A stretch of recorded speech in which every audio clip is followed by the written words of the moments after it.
I actually had a couple of videos made already, and Asher, you know, this job you've plenty of time to think, so I was thinking about it, and I said, no, there is no point making videos 15-20 minutes long, because you just lose interest in them. I mean, I lose interest in myself from watching videos that long, so try and keep it below 10 minutes if possible, and I suppose you'd be more inclined to listen then, you know. So basically today we are on the rushes again. Probably I'd say today will be my last day at it for a bit. It's made quite a lot of rain now the last few days, so it has slowed down progress big time on everything. But they're giving a couple of dry days later on in the week, so hopefully we'll get baling again, and probably if we get 3 or 4 dry days we will get the first cuts finished. So they were pretty easy this year now, I have to say. With the prolonged dry spell we had, there was no weather pressures on us. So anyway, this evening's job will probably be change the oil in this, and possibly, I think I touched on it the other day, the CVT needs a window, a small back window it needs. So might try and get them jobs done this evening, and we'll give a talk about that. Lovely. Oh, I suppose I never really gave the full details of this mulching work. I would say this would maybe our 6th, 7th year, and 7th year I would say, doing mulching work. Previously we had 2 blade machines before we moved to the flail machine, and flail machine is a lot better job now, in fairness.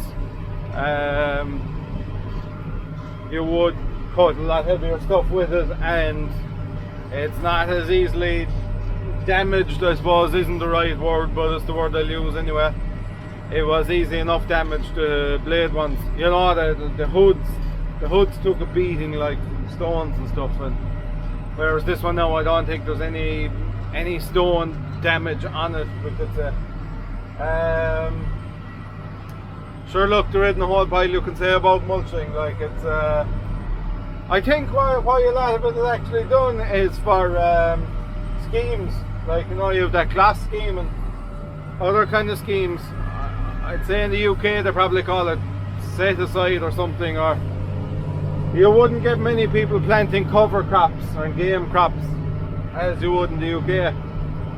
So like this wouldn't be classed as it now, but you could get areas just left in rushes, and it'd probably be mulched every 2nd year. In certain areas then there's these schemes for some certain type of bird, and you leave 20-meter strips, so you'll cut 20 meters, leave 20 meters, cut 20 meters. Quite a bit of that goes on, but like I say, it's only in certain areas, what they would probably call as disadvantaged areas, like, you know, peaty boggy soils that aren't intensively farmed, and they would be the ones that are mostly, you see that kind of work going on, and we do a share of that now too. Yeah, look, that's the ins and outs of this job. This man just wants cleaned up, I'm fairly sure. There's no I don't think there's anything more to this one. Just probably wants to cut them off and get a bit of regrowth and spray the regrowth or something like that, I'd imagine. So anyway, that's the ins and outs of that. Like I say, we'll probably move on to something else in the next video. Now, I never really done the proper walk around these, or finished it even, so I suppose I better do that now. Start with the front. The front axle is a Carrero axle, and it has a reckless amount of moving parts. As you can see, I brought the grease nipples at this side to a central point, and I brought the ones at this side to a central point, just to make it easier, because there is an awful lot of them. Keeping it greased is essential, but it's still going to wear anyway. Front linkage is factory fitted front linkage and PTO.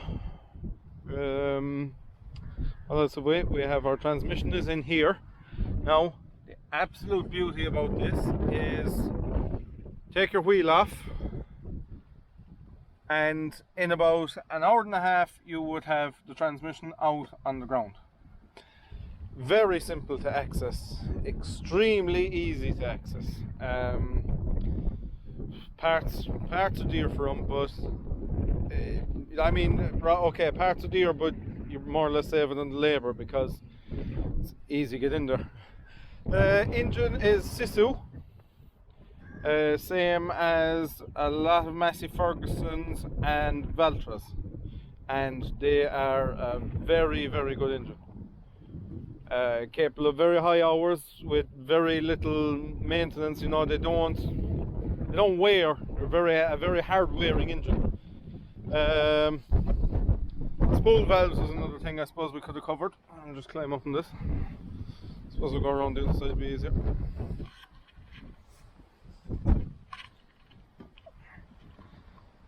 Spool valves are Bosch electric spools, and they do give trouble. I know you can convert them to manual, and you can also get these rebuilt, and you can buy various bits and pieces for them and rebuild them yourself. But we haven't had trouble with them. The TVT, when we bought it, they were working one way and they would kick out the other way. You know, it might move. For instance, if we had the hydraulic tap link here now, it might move it an inch and then it'll stop and you'd have to move the lever again. So we took off these covers here, and inside them is a little solenoid, and we just there was a little bit of an adjustment on the solenoid, and once we adjusted them up, it worked away perfect. So other than that, I don't think. Obviously they have front axle suspension, they have cab suspension, 50k vario transmission. You know, they're good value for money. And with those electric spools, even though they kick up, they're very handy for like plowing work or any of that. You know, you can time them and do all that kind of various things to them. So that's basically her, I think. That is all there is to it. So yeah, that's what you have. Like I said, we're very happy with the two we have. I wouldn't be afraid of another one. I know several people with several of them, and they're all happy with them. So yeah, couldn't fault it anyway. Oh, so here he is. You can see your bottom back window's broken, and there's just a sheet of plastic covering it. So I might stick on an old time lapse there, and we'll do that. There's two LED spotlights. They also need waterproof plugs put on them, so might tackle that job too. See how we go.